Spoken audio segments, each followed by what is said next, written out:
we discuss here on the show. So wherever you are, whatever thing you're doing, I'd love to say a pleasant welcome to today's presentation. We came on late, so we'll not hold you long. We have to go across Liberia now to speak with our correspondent, beginning with Nima County. Excuse me. Beginning with Nima County this morning. Um, in Nima, police in Gunter City have arrested, charged, and forwarded to court a 26-year-old alleged rapist in Nima County. We will join Nathaniel Tupa this morning, our Nima County correspondent, to tell us exactly how's the situation now as it relates to the arrest of this alleged rapist, 26-year-old rapist in Nimba. We managed to have Nat on the line this morning from Nimba County. If not, we go back to Grand Bassa and it'll end up with Grand County to join the two correspondents, and that will do it for correspondent this morning on the show. We are not getting Nathaniel this morning. Let's see if we can go over to Clarence Bajibo. Residents of Rawasport City had a meeting on how the 38,750 Liberian US dollars as development fund will be used in the county. I'm sure that's a cooperative development fund. They are discussing how that can be used in the county. We managed to have Clarence from way there in Grand Cape One County joining us this morning. So he tells us what were some of the results of the meeting, and as we stand, how that money, the 38,750 United States dollars, will be used in the county Grand Cape Mount. So whatever you are, thanks. We are managing to have Pajibo Clarence on the line.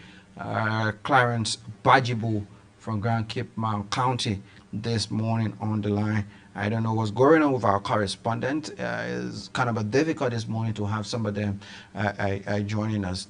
But we are doing all of our best to see as to whether if we cannot, because we are early late now, 29 minutes past 9 o'clock in Liberia, we have to get our guest coming on if we cannot. But Clarence have joined us this morning. Good morning, Clarence. Thanks for joining us. Yeah, good morning, Amos. Thanks so much for researching on the PKS platform in Liberia, the rest of the world. Okay. 38,750 United States dollars was given to the county, the city of Rawalsport as development fund. Tell us a little bit about that after the meeting. Okay, now, after the paper, what really led to that funding, the 38,750 United States dollars, Bonnie Chairman, the Honorable Bonnie Chairman came here in the Grand Cape County when the issue of voter choking seriously alarmed in the entire county and also Liberia at large.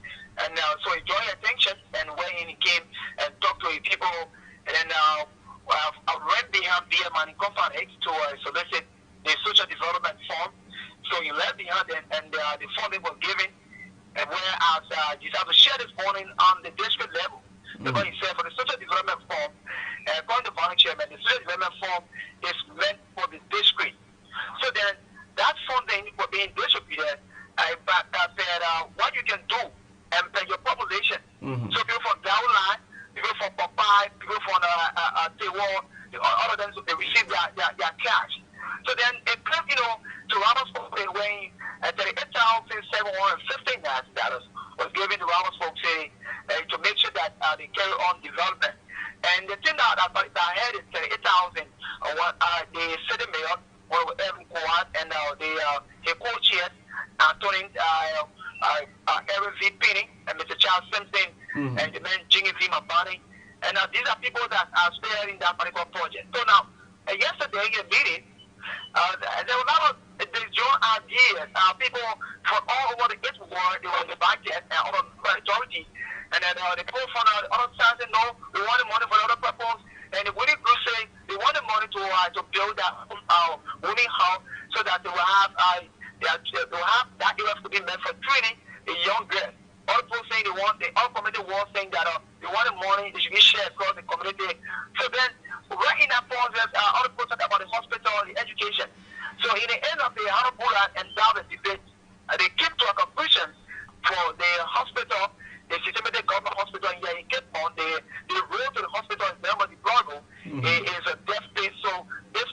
that the money should be used for that purpose. And also to the two government high school. The two government school, one is the high school, the Rossville Government High School, and that of Momo Elementary, the government elementary high school here, and also in Grand Cape County. So, and all of this, they're going to get packaged to the radio station, local radio station here called Radio Pieces in Ramos for Fitting. And that is it for now, Chief. Okay, so they concluded on giving part of that money to the hospital, the school, and the radio station. Yeah. Thank you this morning for joining us, Clarence. Hoping we can have you on tomorrow. Thank you so much. Yeah, but God's good. Thank you so much also. Clarence Bajibo is our Grand Cape County correspondent, joining us this morning from Rabosport City in Grand Cape County. To end the morning, we will have the man King Brown joining us from Grand Bassa County.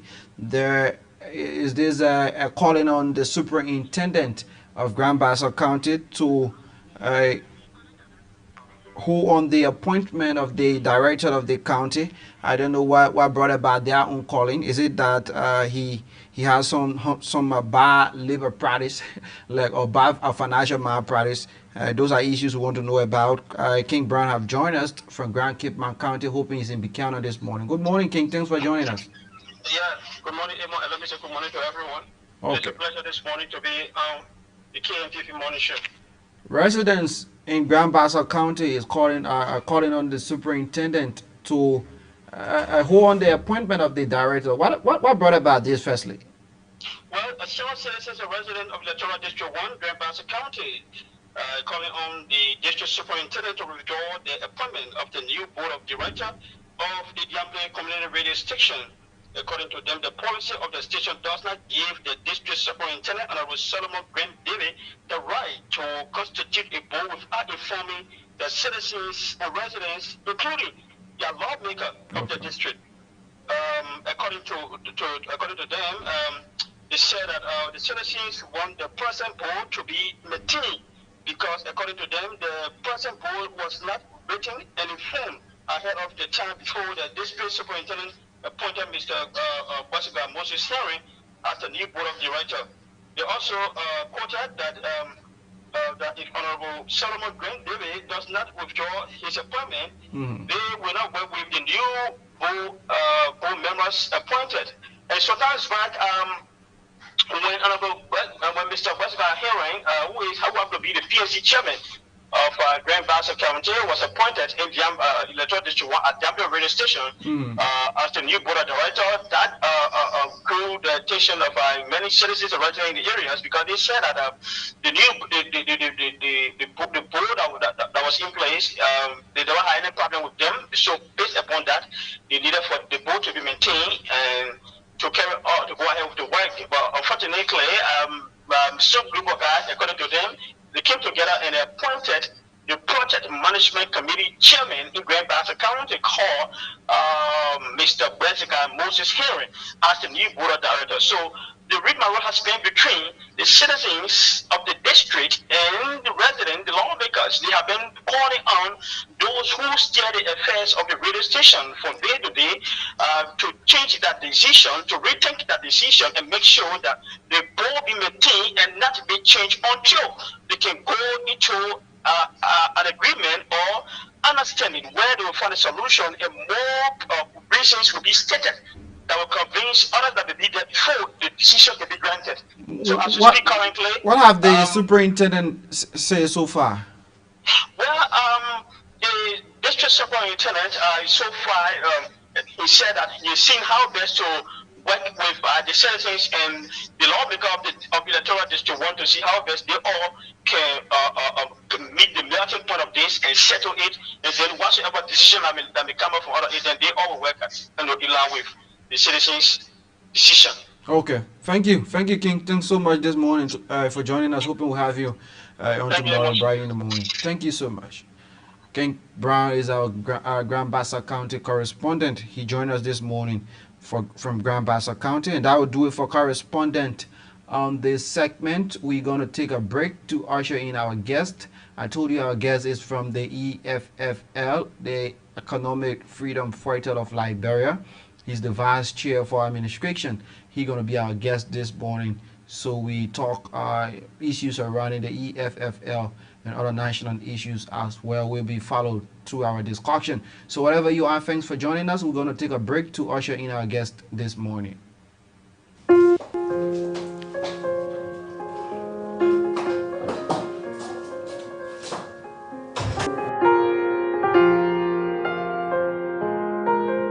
Hello. Hi. What's up? What's wrong? Girl, I was off to the market to get the latest phone in town, but the traffic was so tight that I couldn't get through. I'm so pissed right now. Girl, haven't you heard about Easy Market? Easy Market? Yeah, Easy Market is Liberia's #1 online store. Wait, tell me more about Easy Market. Easy Market is specialized in products of all categories: fashion, groceries, electronics, home and kitchen items, beauty products. I mean, you just name it. Wow, really? Yes. I think I'm going to try that. All you have to do is visit their website at www.easymarket.base, search for your item. They accept payments through credit card, PayPal, Cash App, MTN Mobile Money, Orange Money, and cash on delivery. Your friend or relative from anywhere in the world can order for you on easymarket.base, and Easy Market will deliver the item right to your doorstep.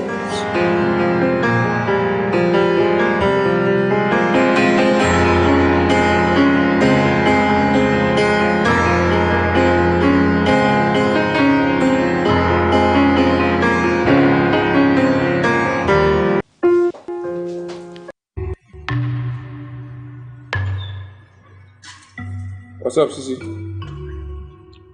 I need your help again. Hope you are not about to ask me for money again. That's exactly what I need. Yesterday you borrowed money. Today again? Thought your brother should have sent you money. What's up with that? He said he's caught up with work and there's no way to get to the bank to send my money. So I'm stuck up. What age are you living in, Ali? Haven't you heard of SendWave? No. What is it about? SendWave is a mobile transfer app that enables your relatives and friends in the US to send you money directly to your mobile money account. No going to the bank to send it and no going to the bank to receive it. It comes directly to your phone. You can cash it out at any MTN mobile money vendor. So what's the process? What do I need to do? Call your brother to download the SendWave app from his App or Play Store. Using KMTV as promo code, he will get $5 free. Add your MTN number and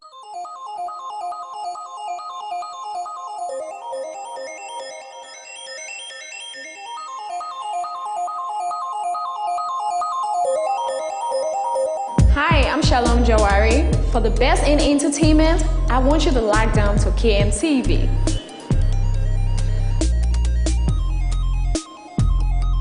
Yes, log down to KMTV.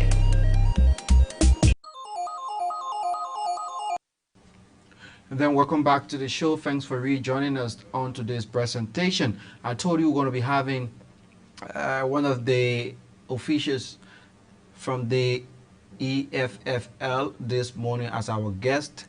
Daniel is our guest this morning. You know, his last name is kind of a tough this morning, but hoping as the show goes on, I get adjusted to that. He's our guest. He have come this morning to share breakfast on the show. We will be talking about issues surrounding the EFFL.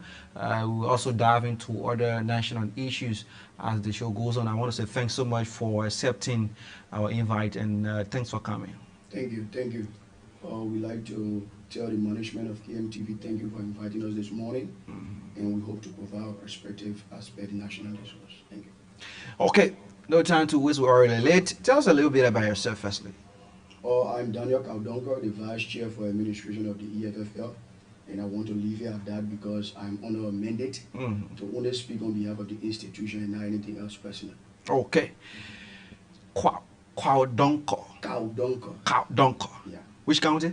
Maryland. Okay, Maryland. What is the broad picture behind this EFFL? Because, you know, many persons are not taking the EFFL to be a political organization or political party. But what is the broad picture behind this EFFL? The section of the EFFL were actually formed to provide guidance for the Liberian people. Okay.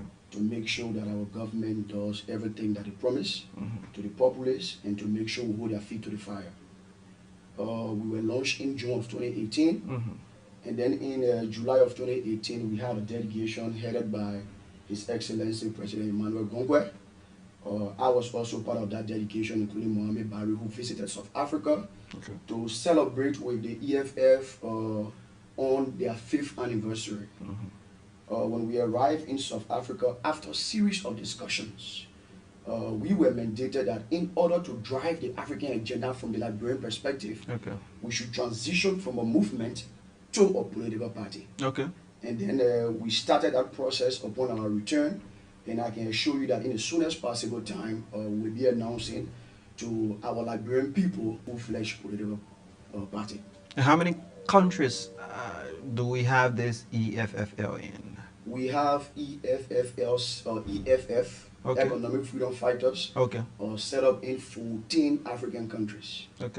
Liberia inclusive, South Africa, Ghana, Namibia, Zimbabwe, and 9 other countries. So we are in 14 African countries, and we have our own scope of operations as individual nations. But then the goal is to make sure we have one Africa.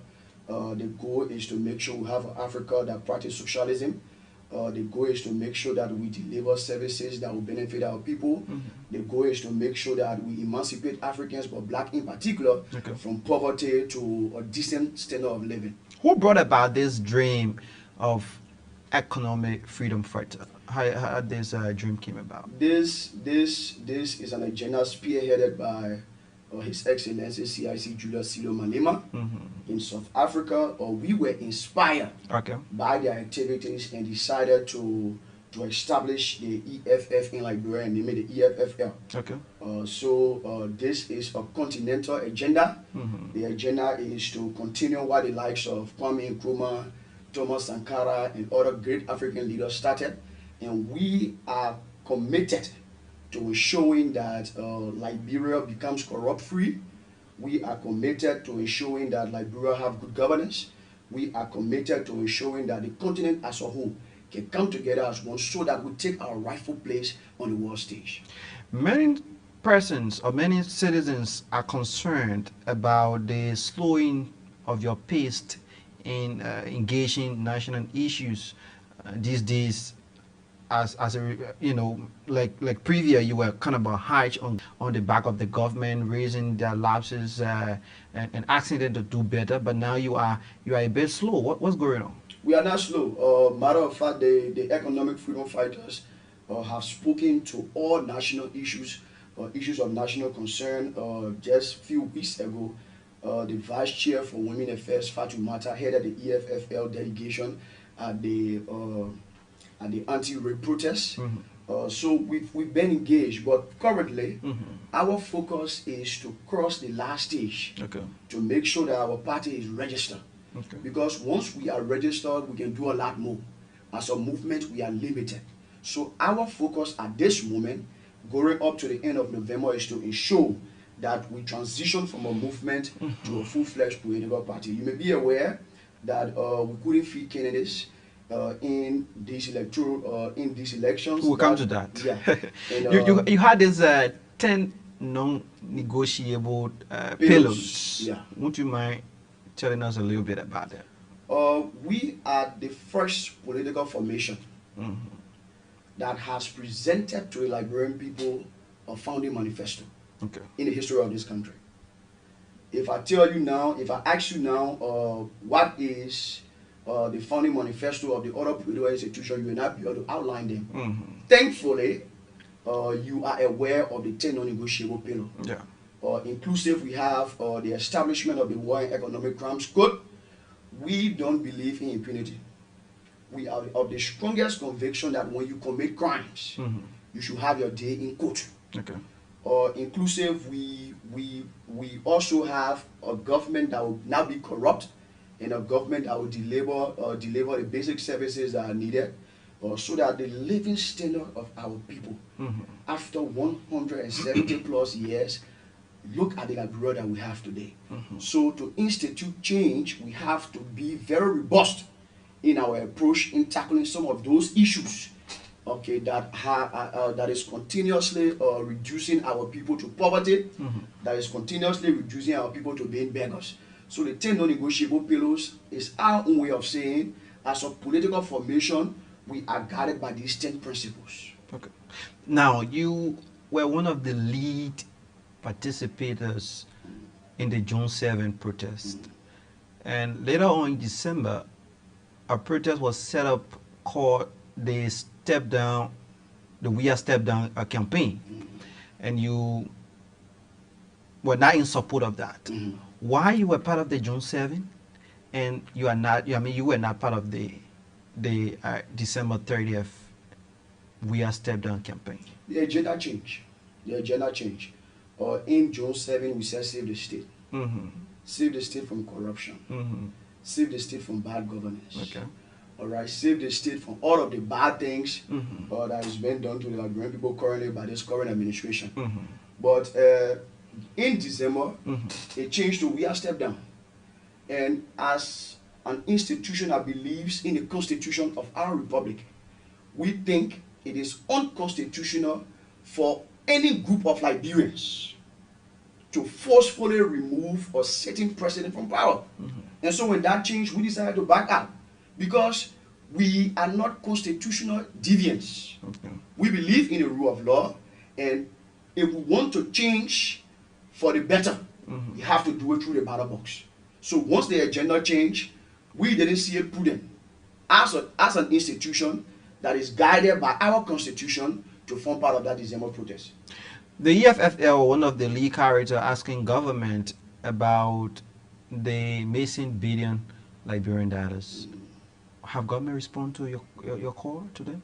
Yes, government have responded. Through the protest, an audit was commissioned. The results were provided to the Liberian people. A few members of this from the central bench were tried. Some of them found not guilty. So the protest yielded fruits. What we want is for corrupt actors or people that are perceived to be corrupt to have that day in court. And I think that was achieved. Whether the result is what we anticipated, that is another thing. But at least you had governors from the central bank that had a deal in court. And that is the Liberia that we want to see.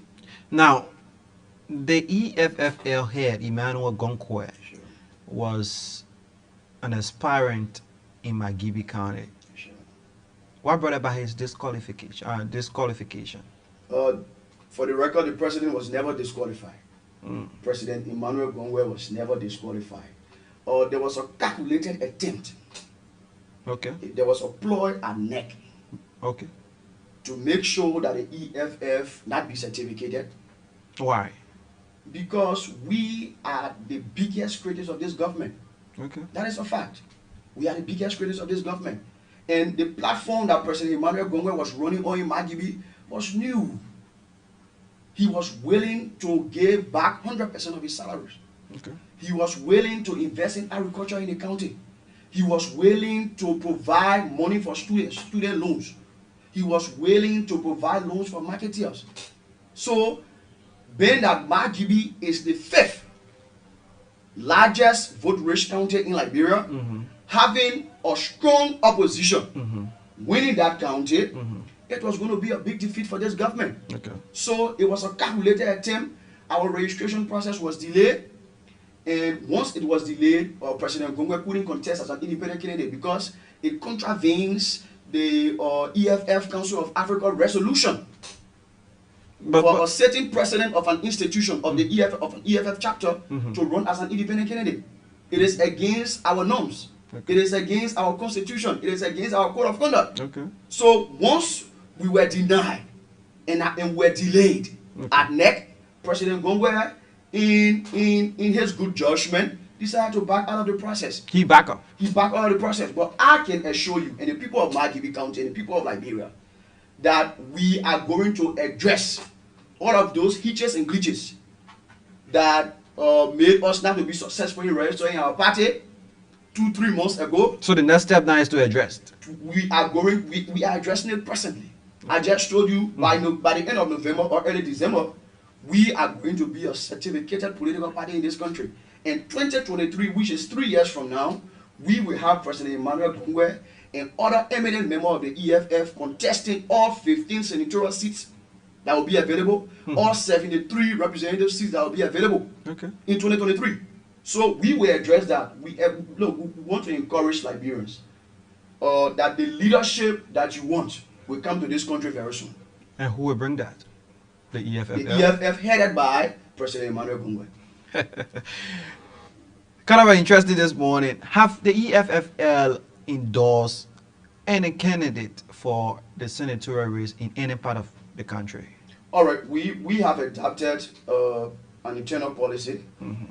We have county structures. They are referred to as county commands, headed by county commanders. Other people might say county chairpersons. So we told them not to go after candidates. Because once you go after candidates, you are showing unquestionable desire for power and wealth. So we are saying when candidates reach out to them, we have a checklist. Once they meet all of the requirements on that checklist, those names will be forwarded to the vice chair for administration, who happens to be me. I will then forward that name to the CRC. The CRC is the Central Revolutionary Council. In other political party, they call it Executive Committee. We will do due diligence and act on it. Once that is done, we endorse candidates across the country. At present, few counties have approached us. Few county commands have approached us. We are now in the process of performing due diligence. And I can tell you in the soonest possible time, once we reach a conclusion on the amount of candidates that we are going to support. And who are some of those candidates you're talking about? We don't want to reveal the names now. We will like you to be patient. Once the time is right, we announce to the country in their respective countries that we are supporting X, Y, or Z. The candidacy of President, the EFFL head, Emmanuel Gongwe, was played on a calling to you by the NEC. Do you think that Magibi have lost one of the good leaders? Most definitely. Most definitely. In my life in politics, I've never seen a candidate that told his people that I will give 100% of my salary back to the county. Emmanuel Gongwe didn't even stop there. Emmanuel Gongwe was willing to go to the courts in Magibi to probate his campaign promises. So that if he doesn't give back 100% of his salary, the county can sue. And he was challenging other candidates that if you mean what you are saying, if you really want to actualize your campaign promises, let's go to the courts. So the people of Magibi were hoping that they could have Emmanuel Gongwe representing their interests at the Senate. But we can assure them that we are going to provide direction for that county, because we've been in discussions with a few individuals that have met all of our requirements. Their names have been forwarded. In the soonest possible time, we will announce to the county who we are supporting. And they might not have everything that was promised to them by CRC or President Emmanuel Gongwe, but 2023, they can be assured that President Emmanuel Gongwe will be elected, overwhelmingly elected, and he will represent their interests beginning 2024 at the Senate. The candidacy was played on at the NDC. Do you see something lacking from the NDC? Credibility. Credibility. Mind you, the current commissioners at the National Elections Commission were all appointed by President Weah. So they are under what we call party mandate. You always hear of so party you mandate. term them as partisans of the CDC. Look, they are working under the instructions of President Weah. He appointed them. And you think that should not be? That no. Look, we have a lot to do as a country if we want to move forward. There are some laws, right, that we need to amend. The issue of commissioners at the National Election Commission, acting civil society organizations, the different political parties should have a say in who will be nominated. Because the National Elections Commission is the heart of our democracy. So if you have the president appointing members of the National Elections Commission, which happens to be the heart of our democracy, our elections, the credibility of the elections will be questioned. Every time we have elections in this country, there will be lapses every time we have elections in this country. So we have to revisit some of those laws that establish these institutions. So why you so mass coming, moving forward to the December 8 elections? We want the we are calling on the opposition community to be very vigilant. We want them to be vigilant because this is a very serious election. This election determines what happens in 2023. 2020 determines what happens in 2023. So we have to be vigilant, but we have to do it in the confines of the law. Anything outside the law, the Economic Freedom Fighters of Liberia will not be a part of it. The unfoldings right now in our neighbor Guinea, what do you think this is bringing to the politics in Africa? Look, that is a culture we've been used to for more than 60 to 70 years in Africa. Some people have unquestionable desire for power. You have a man who is almost 90 years old running to be president of Guinea when you have other young cadets who are willing to move the country forward. You hear politicians every day, young people be the future, you be the future. But at the end of the day, you have 78-year-olds, 80-year-olds, 85-year-olds still contesting in this country to be president. Where is our future? So we have to take the bull by the horn. Okay. That is the reason why we are calling every young person who is patriotic to get involved in political activities. So you agree with what's going on in Guinea?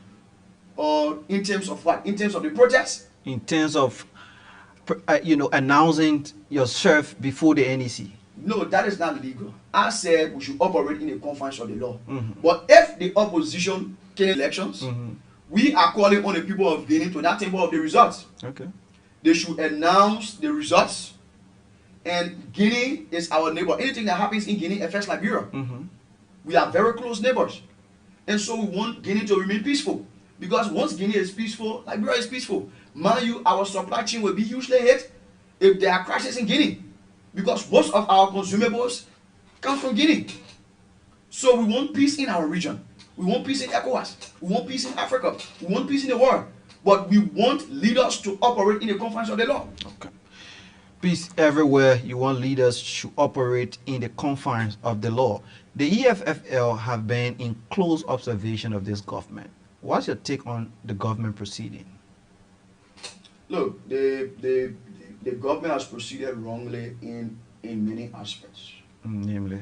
And first and foremost, let's look at the issue of the LCC. The act that created the LCC says they will make sure that acts of corruption are mitigated in both the public and private sector. So their scope is actually huge. If there is corruption at KMTV, for example, it can be reported to the LSC. The LSC can investigate because the act that created them gives them mandate over both private and public sector. Now you have the head of the LSCC, Wambo Dike. Wambo Dike is the only man I know in my lifetime. I have 2 birthdays. Wambo Dike cannot properly prove his citizenship, but Wambo Dike heads that integrity institution. Where are we heading as a country? So if President Weah wants to move this country forward, we need to be very, very serious in our approach. It shouldn't be based on friendship. It shouldn't be based on cronyism. It shouldn't be based on partisanship. Be based on integrity, commitment to deliver, and we expect good governance. So this government has failed dismally, and we want the Liberian people to stand up. If the EFFL will grade this government, what would be your grade? I don't even want to grade them. I was asked the same question on another. I don't even want to grade them. I don't even want to grade the government. So I am saying the government is performing poorly. 0. Poorly. Now, what did EFFL make of the recent appointments or reshuffling, as you may call it, by the president government? Look, it is another attempt to have the current eater still eating. You take a man like Wilson Tapper, who is a trade financier, and send him to head the EPA, the Environmental Protection Agency. When climate change is the biggest problem facing the world today, you need people to head those institutions. We are now in a rainy season. How many times have rain fell in this country? My brother, climate change is happening right in our faces here. The future of our children, even if our own future is not even secure. Then you have someone who don't even understand environmental issues heading the EPA. They said because $20 million coming, so they want to put somebody there to secure the ass. We are saying if you want to make appointments in government, you should appoint the right people to the right ministries or agencies. Once you do that, we will see the results. But if you appoint, for example, an accountant to head the EPA, how do you expect the EPA to perform its responsibilities? One may say his function is administrative. No, his function is administrative, but at the end of the day, he will be taking advice from technical people. How is he going to make the final decision if he doesn't understand anything about environmental issues? So are you telling me that you should appoint a businessman to head the Ministry of Health because it is administrative? It makes no sense to me. So with the exception of the the Congress coming to EPA, what additional qualms or problem you have with his appointment? Looking at Eugene Nangbe coming to Maritime from the Ministry of Information, looking at Stella Liberty or Leji Hureni going as Minister of Information, Stella Liberty going to the other way, and there was lots of reshuffling done in government. So you only have problem with Tape. No, not only Tape. I was only using Tape as a case study. Most of them are misplaced. Okay. Right? We have the International Maritime Organization. We have the Maritime Training Institute. I think somewhere in Ghana, and we have another one in Europe. Are you telling me Eugene Nangbe holds any certificate in marine affairs? No, now trained marine specialist. You take Eugene Nangbe from the Ministry of Information and send him to Maritime. Why? Because Eugene Nangbe is a personal friend to the president. He has to remain in that eating cycle. He has to remain in that eating cycle. And we are saying it is totally wrong. A lot of Liberians, to my knowledge, was trained during the time of former President Salif at the International Maritime Institute. They are here. Why don't you appoint them to serve their country? They have the technical expertise. You will tell me again it is administrative. But when they are making decisions on marine issues here, if they are deciding who will fly the flag of Liberia on what sea, Eugene Nangbe will receive advice from technical people. He needs to make the final decision. He has no knowledge, and then he will do something that will just damage his country. So we are saying, look into the International Maritime Institute, Liberians that visited, the Liberians that have the experience and the expertise, appoint them to those positions. They don't have to be your friends. The issue of cronyism has plagued this country for a very long time. It started during the Tottenham era, and we are still continuing it today. When Madam Salif got elected, she did the same thing. Her son Robert Salif was the one appointing people. Today, President Weah is elected. You have some actors of government making recommendations that are not even in line with the very portfolio that they hold. So we are saying it is wrong. Send people to agencies who have the capacity and the expertise to deliver. So if this continues, what you see coming? If it continues, what you see coming? No, we don't even have to see it coming. It is already happening right on our watch. Bad governance. Bad governance. Rampant corruption. Misplaced priorities. It is happening right on our watch. In 8 days or 10 days, 4 of our citizens from the financial sector lost their lives. What have been the core of the EFF to national government? Look, we deeply regret the unfortunate situations that has been happening over the last 3 weeks. 4 educated individuals were murdered in cold blood, and we say murdered. Though the Minister of Information said they were not auditors. Look, they were murdered. It is quite unfortunate. And we also appreciate. You said they were murdered. They were murdered. We also appreciate, even though we don't know investigation is still ongoing. What brought about? We also appreciate. Do you have evidence? We also. Do you have evidence of they being murdered? The auditors were murdered. It is a fact. It is a fact. We also appreciate, even though we don't trust the sincerity of the president, but we appreciate that he reached out to the American government. And the American government, through their Minister of Foreign Affairs there, he's referred to, as the Secretary of State. He also referenced one of the biggest institution of auditors to come and get involved. And so we are hoping that we get to the root, of this. What make you think that they were murdered? No, they were murdered. What made you think they were murdered? You have a man who his wife said don't even stay out up to 8 p.m. Leaving his home, telling his wife he's going to the bank, and they have been together for more than 25 years. His wife has continuously said, when my husband going to the bank, he don't even carry a laptop. And he told his wife, they might require me to work.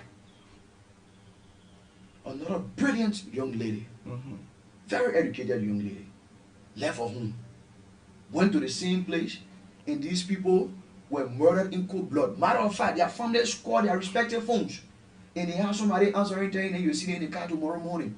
It is unfortunate. It is unfortunate. What are they trying to hide? What are we shielding? What are we shielding? We are being told that they were conducting 2 separate audits. And somehow some players felt threatened by their involvement and decided, well, it is better to get rid of these people than for them to abuse the evidence or maybe to the public. So we are saying we don't trust the Liberian National Police to investigate this. But it is beyond them. There have been a lot of cases that the Liberian National Police is and a top say investigation or forensic investigation. The Inspector General of the Liberian National Police admitted through his press conference that it is highly possible. It is highly possible that the crime scene was contaminated because the police drove the vehicle that the bodies were in without even waiting for health practitioners to come and do what they're supposed to do. So we don't trust this government because this government have investigated for a long time, many cases. What is the results today? So we just want to say our deepest condolence to the families. We want them to be reassured that we will not let this one slack. We hold the government feet to the fire. We get the results from the investigations, and we are encouraging our international partner, more importantly the American government, to get involved. Are you going on the side of the family? They are calling on the government to have an independent investigative team. Most definitely. We are on the side of the masses. The families are grieving right now. The families are grieving right now. Do you know the implication on those families? They have children, for heaven's sake. How do you expect them to survive? So we are on the side of the family because we are on the side of the masses. And we are still calling on the international community to get involved. Because if it is not done, we can assure you that there will be some serious actions taken by not just the EFFL, but the Liberian people. We are waiting and watching. We are waiting and watching. This will not be swept under the carpet. You can be assured of that. This will not be swept under the carpet. The president pronounced rape as a national emergency on the overall. Do you see it working? No, it is not working. And now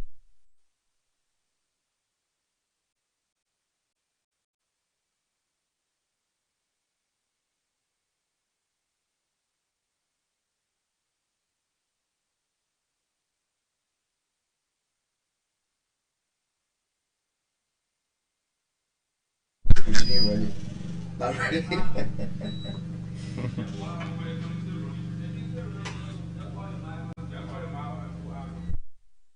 Still good.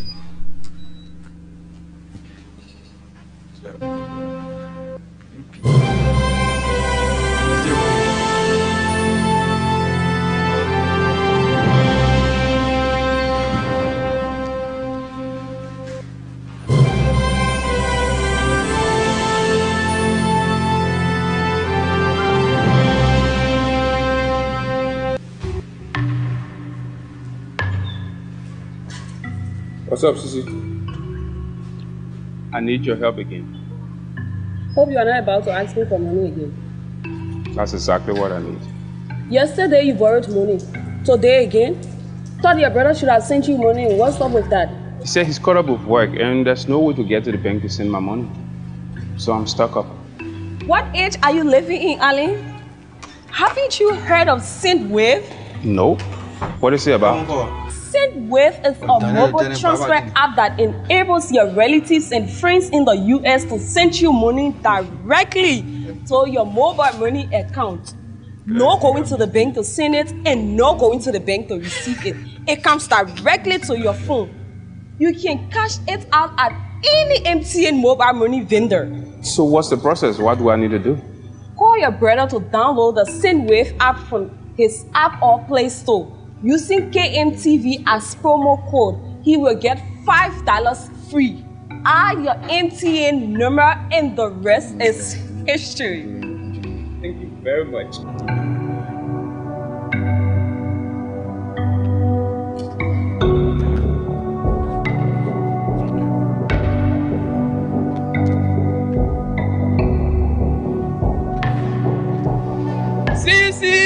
See, it worked. You ready? Can let us. Give me 5, baby, give me 5.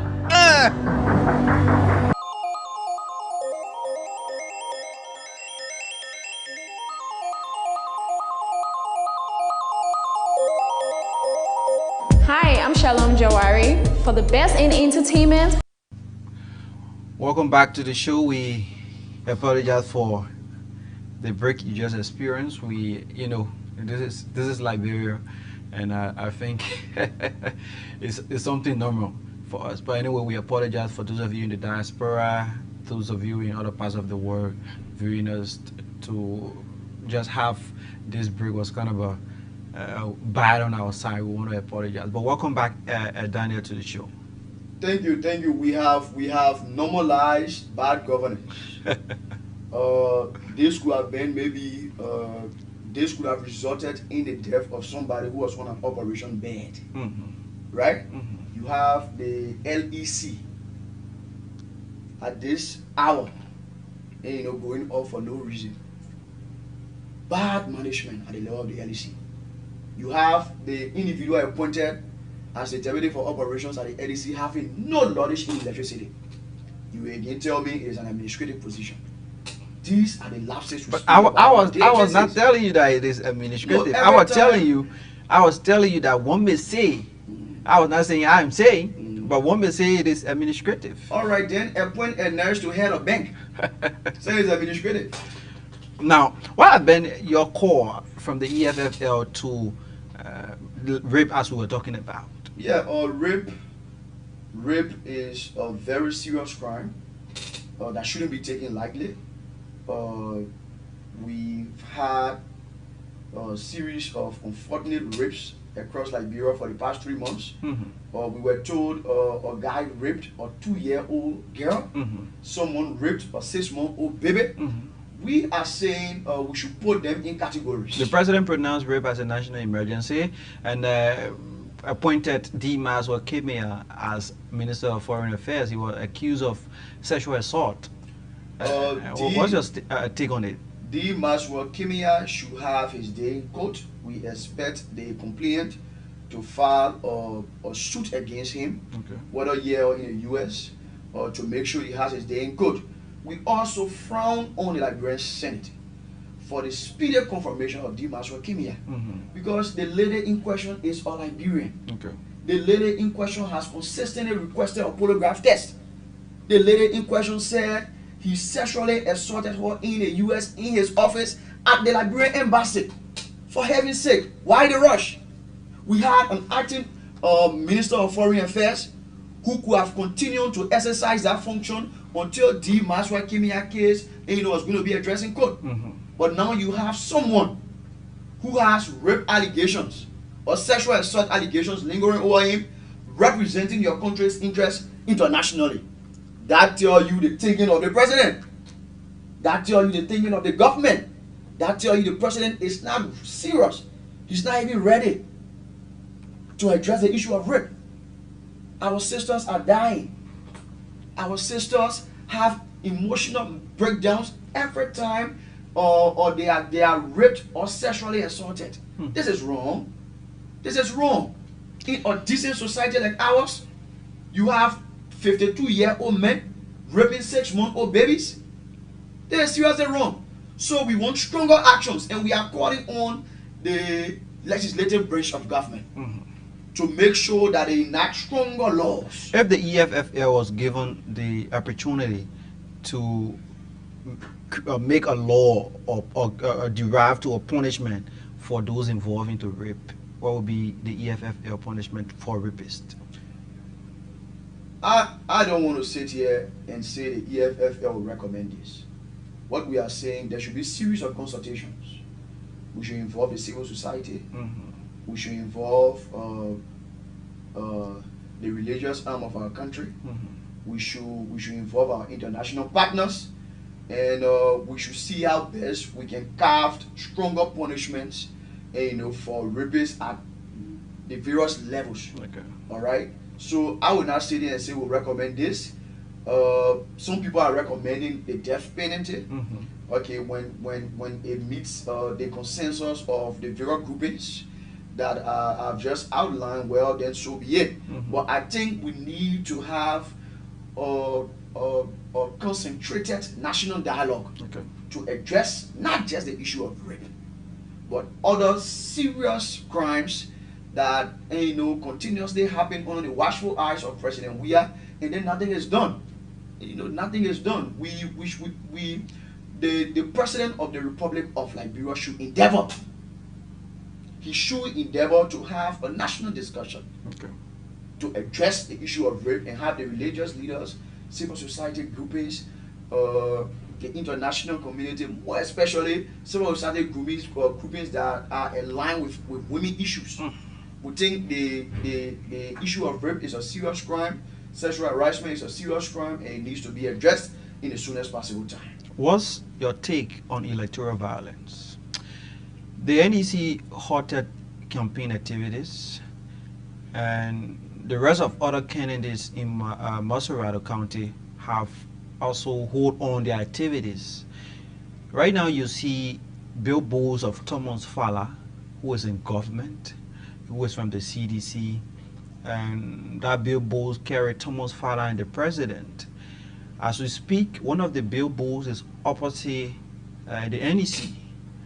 What's your take on that firstly, before we go to other violence in our country? I just told you few minutes ago that the commissioners at NEC are under party mandate. I mentioned that earlier. All of the commissioners at NEC were appointed by President Weah, commissioned by President Weah's Senate. All right? And so you will see Thomas Fala erecting billboards, even though campaign processes were halted. And nothing will be done about it. Absolutely nothing will be done about it. You have deputy ministers and minister of purpose following T5 everywhere he goes. Everywhere he goes. Every time Thomas Fala visits a community, you have a barrage of government officials, some of them deputy ministers, some of them minister of purpose, some of them head of agencies, which is an insult to the code of conduct that was passed by the National Legislature. What has been done to address that? I remember in 2016, Eugene Nangbe was frowned on. At that time, he was a member of the UP by the same CDC that he was using United Party vehicle as a sitting minister to campaign for Joseph Boakai. Today, CDC is in power and they are doing the same old thing. You see the mayor of Monrovia following Thomas Fala everywhere he goes. You see some deputy ministers from the Ministry of Youth and Sport following Thomas Fala everywhere he goes. You see some directors from the Wash Commission following Thomas Fala everywhere he goes. Where are we heading as a country? Bad governance, misplaced priorities. The issue of violence on opposition leaders, take into consideration the one with Grand Jide involving Ellis Cummings and Yeke Kolba, similar at the District 10 resident of Honorable Yeke Kolba. What have been the take or call from the angle of the EFFL? We have consistently spoken to the issue of violence against key players in the opposition committee. What happened in Grand Jide was unfortunate. What happened at the residence of Yeke Kolba was unfortunate. But I just told you, the entire country is like a banana republic.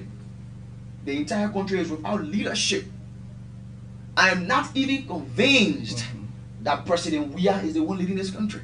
I'm not convinced. Why? I'm not convinced because all of his officials seem to be doing their own thing. He doesn't have control over the executive.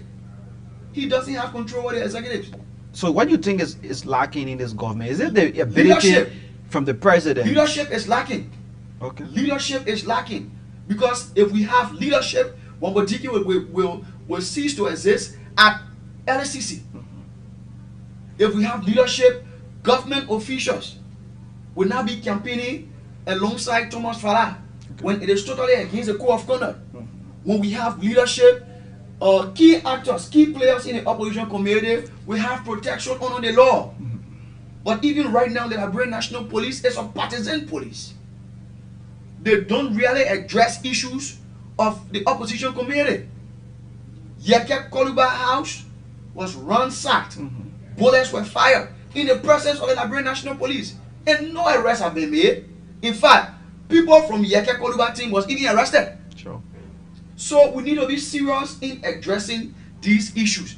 And we are saying, going to the elections, we want for the opposition bloc to be united. And the opposition is now restricted to the CPP. The opposition community is now restricted to the CPP.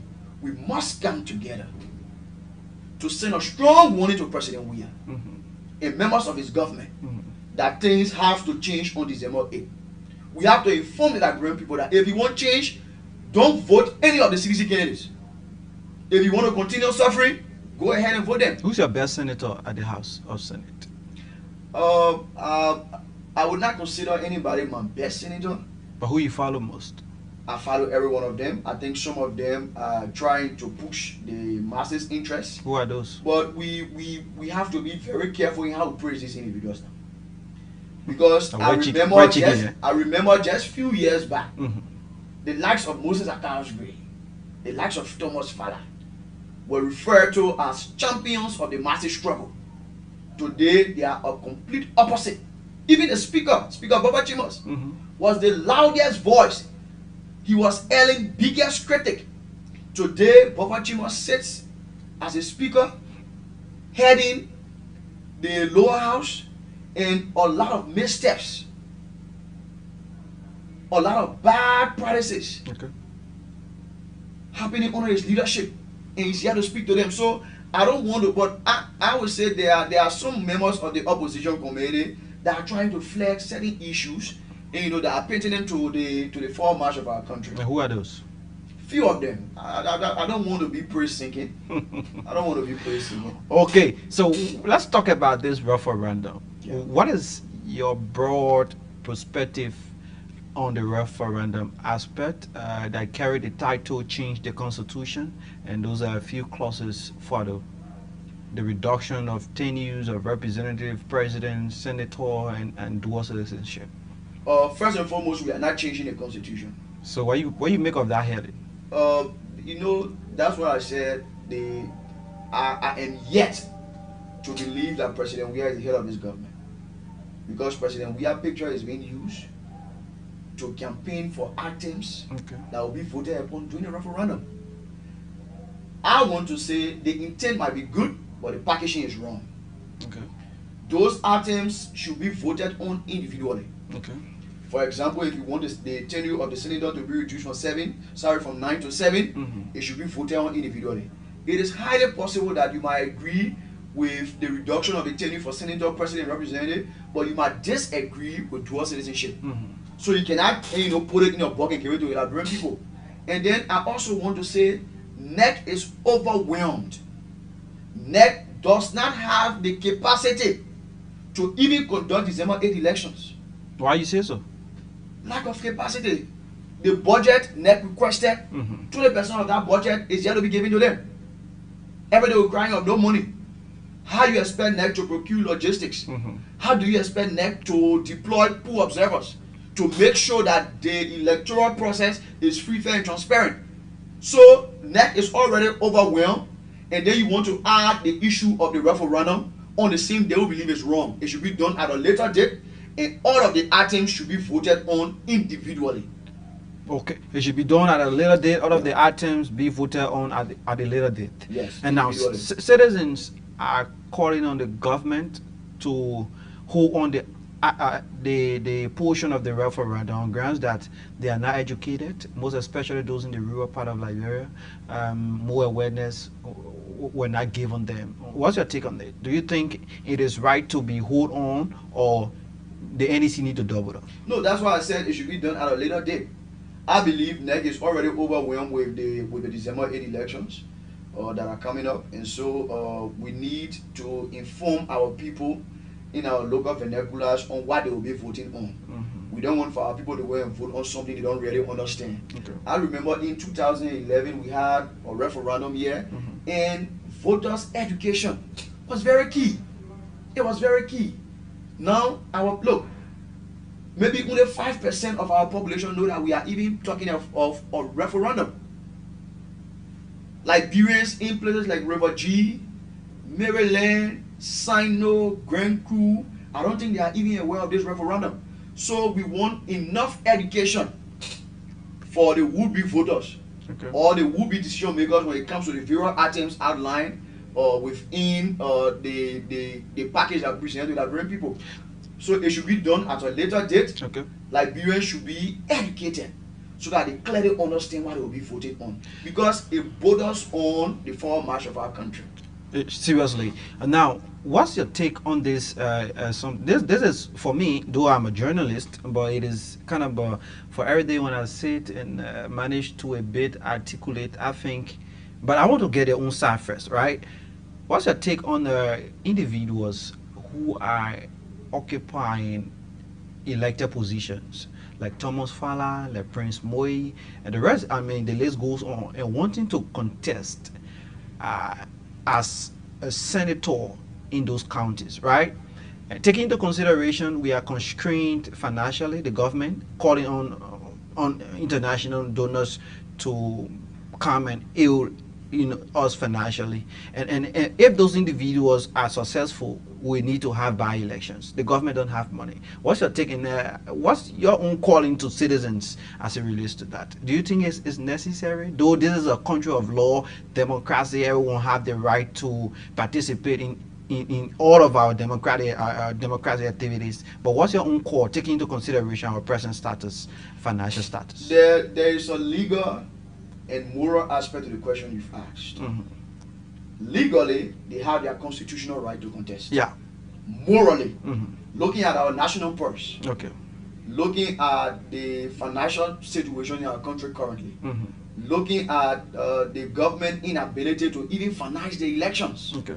All right. I think in their good judgment, they should not be contesting, because once they win those senatorial seats, you create rooms for by-elections.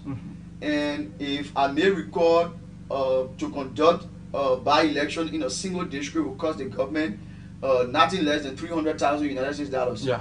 Those monies can be used to put medicine in Phoebe Hospital. Those monies can be used to put medicine in J.J. Dawson. Those monies can be used to improve the learning environment so that our children will have access to quality education. So legally, they have their constitutional right. But if they profess to be patriotic Liberians who wants to put the interests of their people first, I think they should, look deep and then see reasons not to contest, because look, the country is broke. The country is broke. Revenue is not performing. We have a budget that have never exceeded 600 million in the history of this country.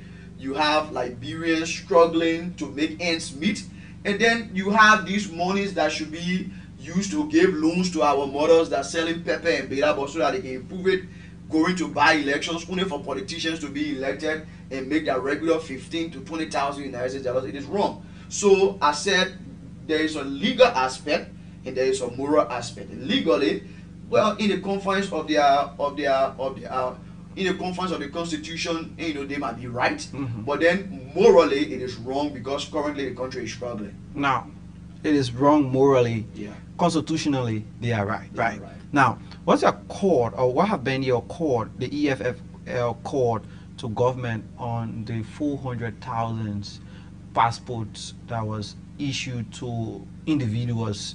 According to the Ministry of Foreign Affairs, majority of those individuals are individuals that they don't know. They were not the one issued those issued them those passports. What have been the EFF called? We released a very strong statement.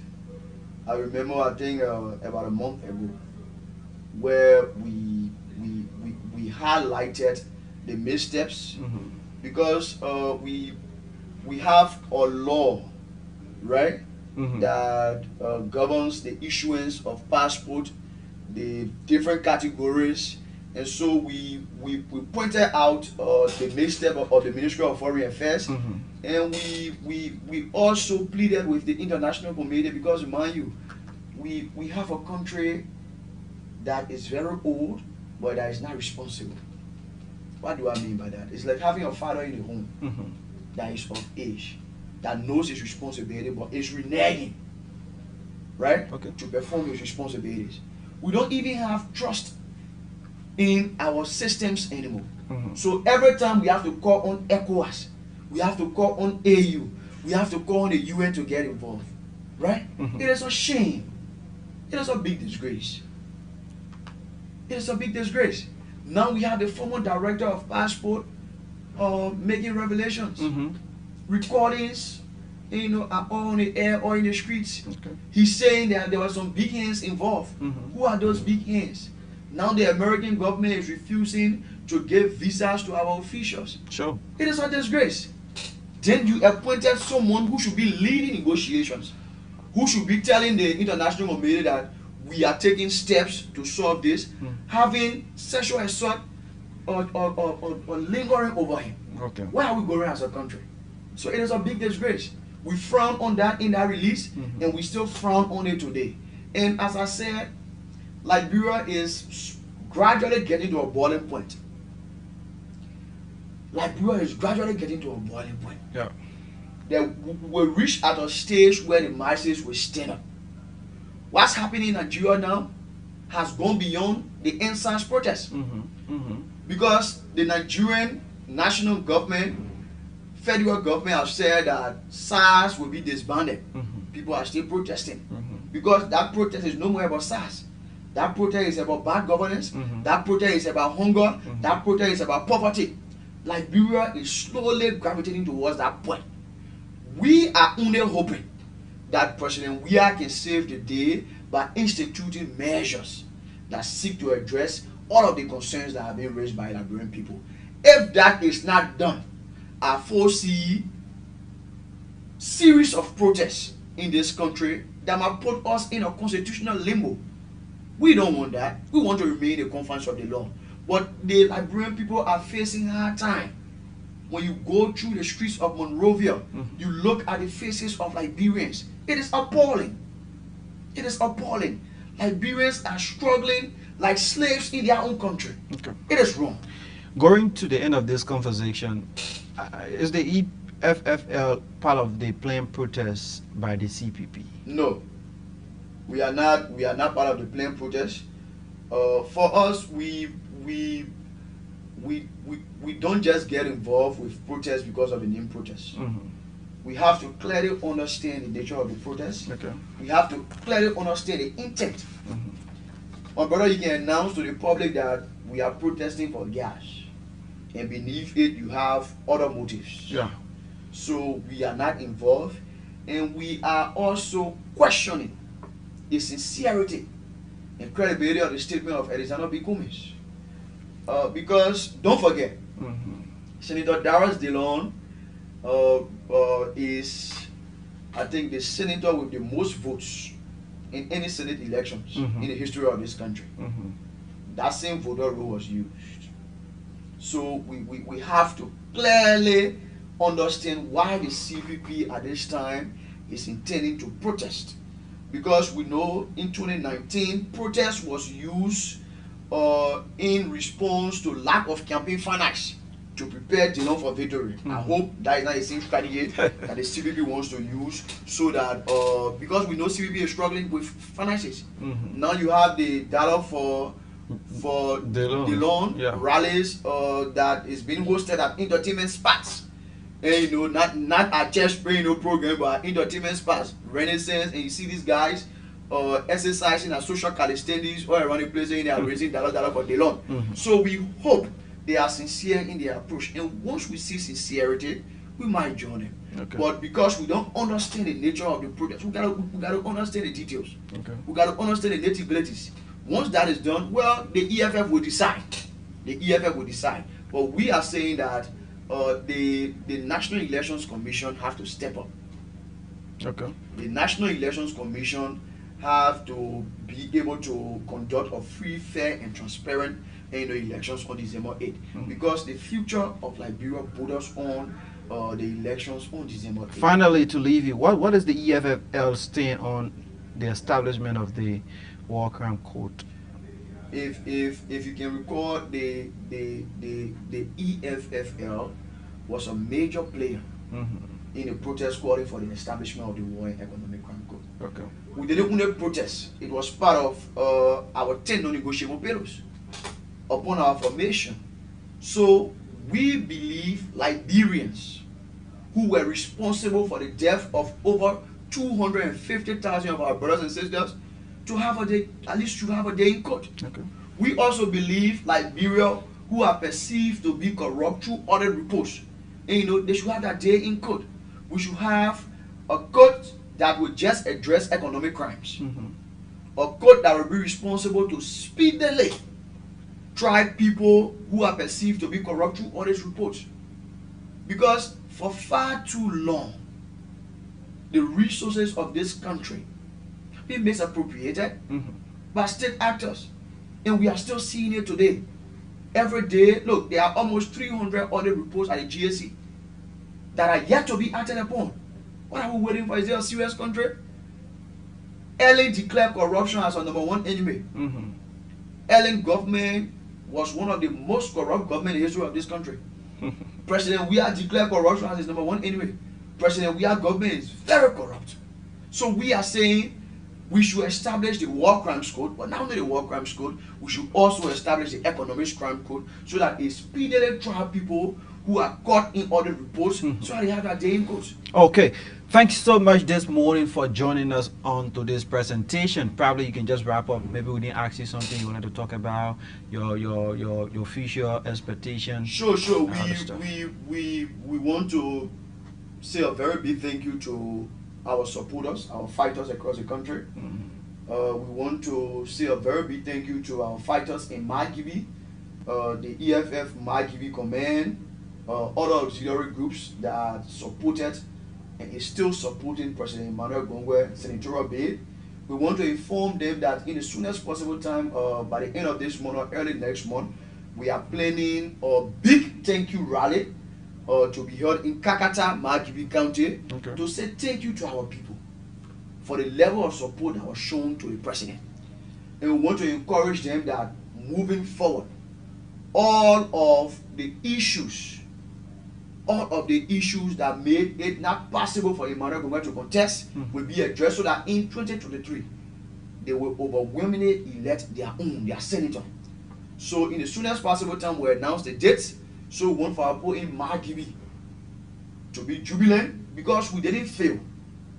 We were deliberately denied by NEC, but we can assure you that we are addressing all of those issues now so that in the soonest possible time we receive our certificate as a political party, go to the county, tell our people thank you, and prepare for 2023. Thanks so much this morning for joining us this morning to share breakfast. Hope we can have you another time. Thanks for having me. He's Daniel Kaudongo, the Vice Chair for Administration of the EFFL. He joined us this morning on the show. I want to say thanks so much, and that's how we come to the end of today's presentation. But just before I leave, I want to say happy birthday to my friend and brother Abraham Terrence Daniel Costa. Your birthday is on today. Happy birthday to you. Hoping you're celebrating grand style your birthday. I'm wishing you success in all of your endeavors as you go about celebrating your birthday today. Until tomorrow, we'll be here on another presentation, fascinating presentation of the KMTV Morning Show. I want to say thanks so much to our viewers. Thanks to the technical team here. Thanks to the management for the opportunity. We'll be back here on tomorrow same time, and thanks for viewing us across the world. My name is Amos Thomas Momo, bidding you a pleasant rest of the May week. Bye bye. Technology can never replace the warmth of an exchange with a salesperson.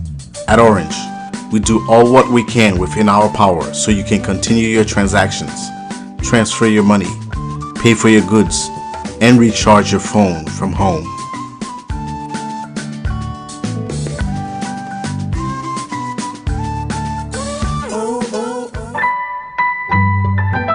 Orange.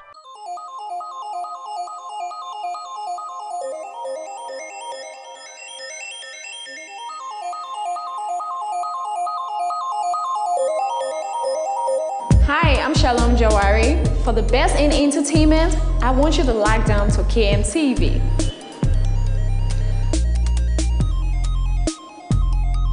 Yes, lock down to KMTV.